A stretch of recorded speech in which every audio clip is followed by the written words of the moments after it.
René Guénon, Aperçu sur l'initiation, chapitre 2, Magie et mysticisme. La confusion de l'initiation avec le mysticisme est surtout le fait de ceux qui veulent, pour des raisons quelconques, nier plus ou moins expressément la réalité de l'initiation elle-même, en la réduisant à quelque chose d'autre.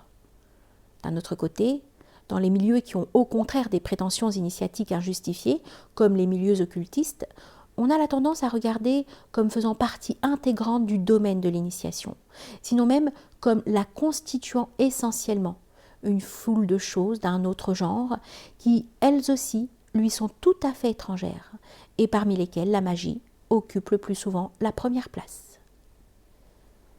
Les raisons de cette méprise sont aussi en même temps les raisons pour lesquelles la magie présente des dangers spécialement graves pour les Occidentaux modernes, et dont la première est leur tendance à attribuer une importance excessive à tout ce qui est phénomène, comme en témoigne par ailleurs le développement qu'ils ont donné aux sciences expérimentales.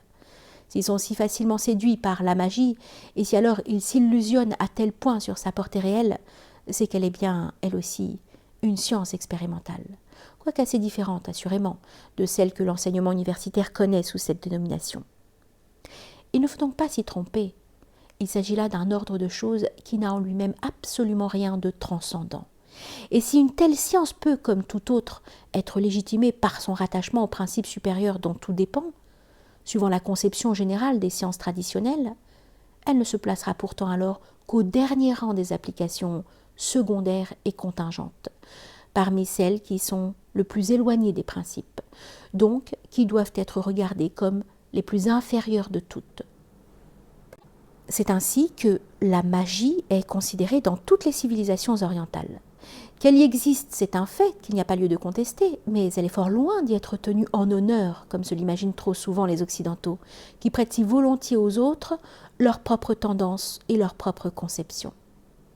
Au Tibet même, aussi bien que dans l'Inde ou en Chine, la pratique de la magie, en tant que spécialité, si l'on peut dire, est abandonnée à ceux qui sont incapables de s'élever à un ordre supérieur. Ceci, bien entendu, ne veut pas dire que d'autres ne puissent aussi produire parfois, exceptionnellement et pour des raisons particulières, des phénomènes extérieurement semblables aux phénomènes magiques. Mais le but, et même les moyens mis en œuvre, sont alors tout autres en réalité. Du reste, pour s'en tenir à ce qui est connu dans le monde occidental lui-même, que l'on prenne simplement des histoires de saints et de sorciers et que l'on voit combien de faits similaires se trouvent de part et d'autre, et cela montre bien que, contrairement à la croyance des modernes scientistes, les phénomènes, quels qu'ils soient, ne sauraient absolument rien prouver par eux-mêmes.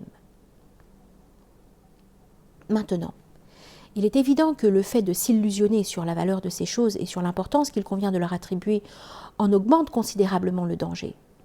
Ce qui est particulièrement fâcheux pour les Occidentaux qui veulent se mêler de faire de la magie, c'est l'ignorance complète où ils sont nécessairement dans l'état actuel des choses et en l'absence de tout enseignement traditionnel de ce à quoi ils ont affaire en pareil cas.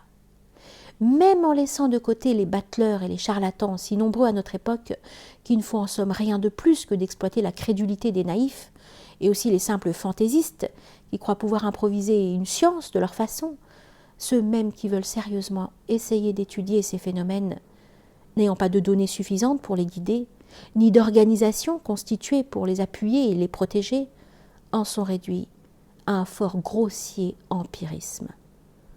Ils agissent véritablement comme des enfants qui, livrés à eux-mêmes, voudraient manier des forces redoutables sans en rien connaître. Et si de déplorables accidents résultent trop souvent d'une pareille imprudence, il n'y a certes pas lieu de s'en étonner outre mesure. En parlant ici d'accidents, nous voulons surtout faire allusion au risque de déséquilibre auquel s'exposent ceux qui agissent ainsi. Ce déséquilibre est en effet une conséquence trop fréquente de la communication avec ce que certains ont appelé le plan vital, et qui n'est en somme pas autre chose que le domaine de la manifestation subtile, envisagé d'ailleurs surtout dans celles de ces modalités qui sont les plus proches de l'ordre corporel et par là même les plus facilement accessibles à l'homme ordinaire. L'explication en est simple. Il s'agit là exclusivement d'un développement de certaines possibilités individuelles et même d'un ordre assez inférieur. Si ce développement se produit d'une façon anormale, désordonnée et inharmonique, et au détriment de possibilités supérieures, il est naturel et en quelque sorte inévitable qu'ils doivent aboutir à un tel résultat. Sans même parler des réactions, qui ne sont pas négligeables non plus et qui sont même parfois terribles, des forces de tout genre avec lesquelles l'individu se met inconsidérément en contact. Nous disons force, sans chercher à préciser davantage, car cela importe peu pour ce que nous nous proposons. Nous préférons ici ce mot, si vague qu'il soit, à celui d'entité, qui, du moins pour ceux qui ne sont pas suffisamment habitués à certaines façons symboliques de parler, risque de donner lieu trop facilement à des personnifications plus ou moins fantaisistes. Ce monde intermédiaire est d'ailleurs, comme nous l'avons souvent expliqué, beaucoup plus complexe et plus étendu que le monde corporel. Mais l'étude de l'un et de l'autre rend au même titre dans ce qu'on peut appeler les sciences naturelles, au sens le plus vrai de cette expression. Vouloir y voir quelque chose de plus, c'est, nous le répétons, s'illusionner de la plus étrange façon. Il y a là absolument rien d'initiatique, non plus d'ailleurs que de religieux. Il s'y rencontre même, d'une façon générale, beaucoup plus d'obstacles que d'appuis pour parvenir à la connaissance véritablement transcendante, qui est tout autre chose que ces sciences contingentes, et qui, sans aucune trace d'un phénoménisme quelconque, ne relève que de la pure intuition intellectuelle, qui seule est aussi la pure spiritualité.